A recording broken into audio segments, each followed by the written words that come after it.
So in every spiritual tradition, philosophical, you're going to find that the way Jesus said it was shine your light. Don't put it away and cover it up.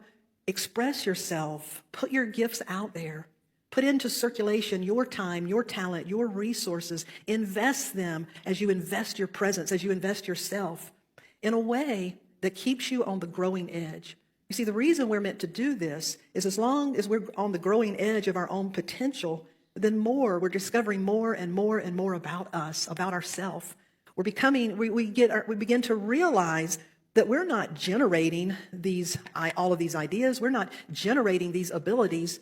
We are developing them and then allowing these abilities to express through us.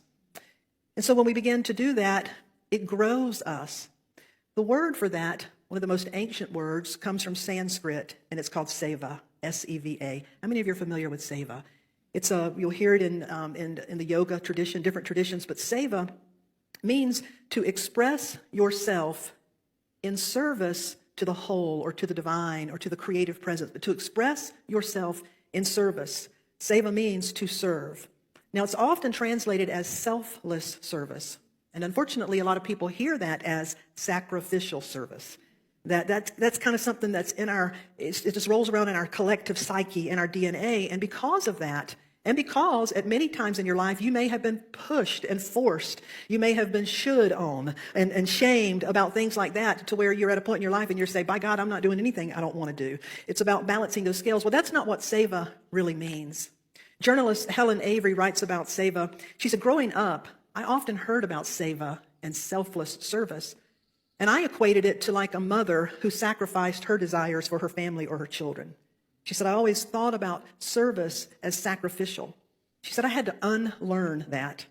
And I'm still learning that selfless service is not about sacrifice. As a matter of fact, it's quite the opposite. Seva, devoted service, to express yourself in service of, is authentic self-discovery and self-expression. It honors the source, the greater presence that flows through you. It honors the infinite flow of life that animates us. It honors yourself as being here for a purpose. It honors others when we recognize their gifts. And that's what Seva is. It opens our heart to discover that we are an instrument, a channel. We can cultivate these skills and abilities